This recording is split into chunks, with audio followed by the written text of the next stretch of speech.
Magandang araw mga kaibigan. Bigyan natin ng opinion reaction itong post ni Sas Rugando Sasot. Sabi niya,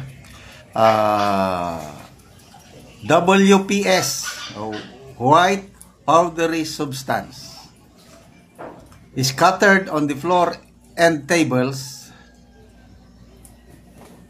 Hindi naman siguro nag-iisa yung natigil na suminghot ng WPS, sabi niya.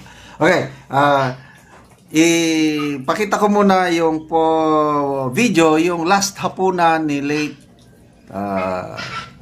Paulo Tantoco sa hotel doon sa LA, na kikita nyo kung sino yung katabi niya, ang First Lady. Ito. Yan. Actually guys, matagal na talaga yan na balita. Panahon nga yan ni PRRD, dinukot si PRRD, dinala sa dahig. Siya naman yung pumutok, mga ilang araw lang pumutok din yung ang balita na yan. Na-search ko yan sa Google kasi nung binalita ni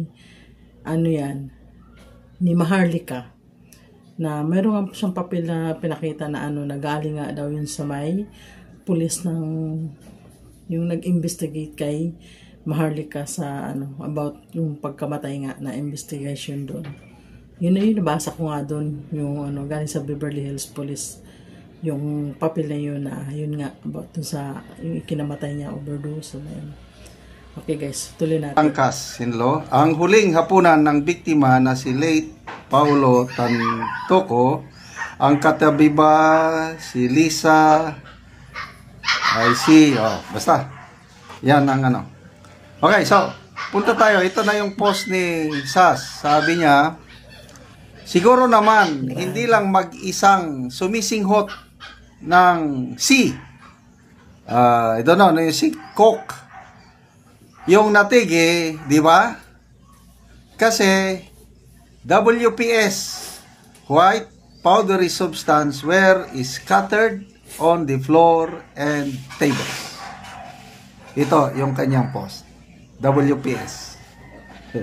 Hindi yan West Philippines siya. Comments, Rod G. Trinity. Diba? Enjoy pa sila sa magkatabi pa sila sa pagkain.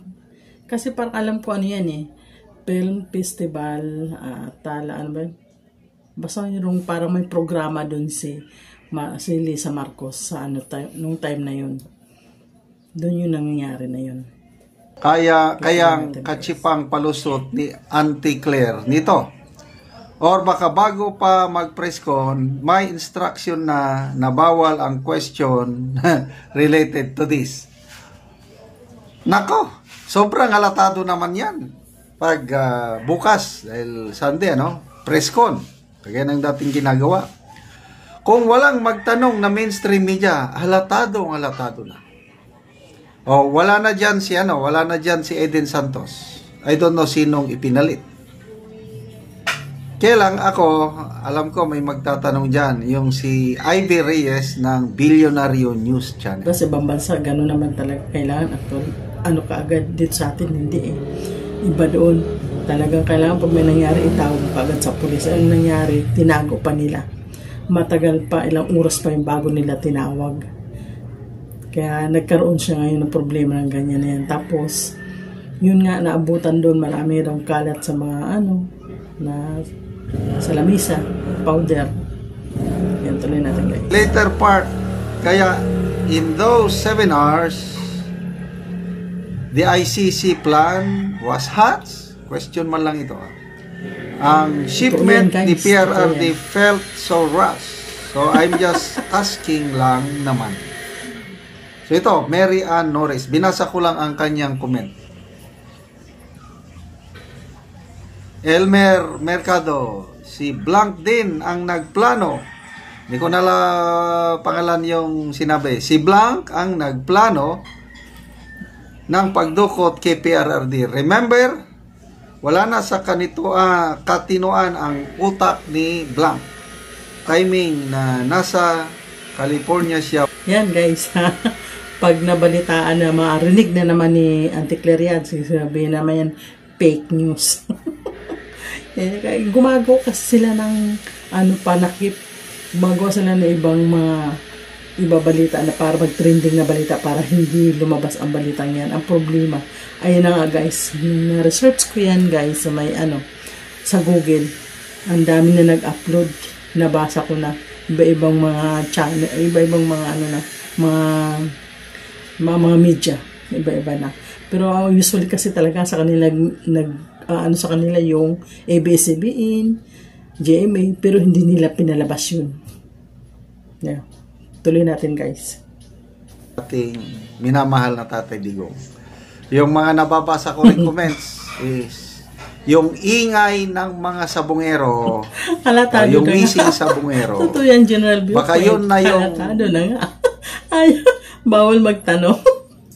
Ano yun? Okay, tuloy. Dapat daw mag-ingay tayo. Kaya ako, nag-vlog ako, nagtatanong, para napapag-usapan. Kasi, sabi ni Dr. Rob Rances, this is not just a private tragedy, yung buhay, yung nangyari sa Tantoco family. It's a public concern. Bakit? Kasi yung biktima, party siya kasama sa entourage ng First Lady. Ginastusan ng taong bayan yun. Yung official travel yun. Yung grupo nila, yung kumakain sila sa hotel, gala dinner, para sa Metro Manila Film Festival, prinopromote nila ang Filipino film. Ayun, totoo yun. 7 hours lumampas pa bago nila ni-report. Ibawal yun dun sa ibang bansa. Kaya yun ngayon, dyan sa kaproblema. Okay guys. Thank you so much sa inyong panonood. Maraming salamat and God bless.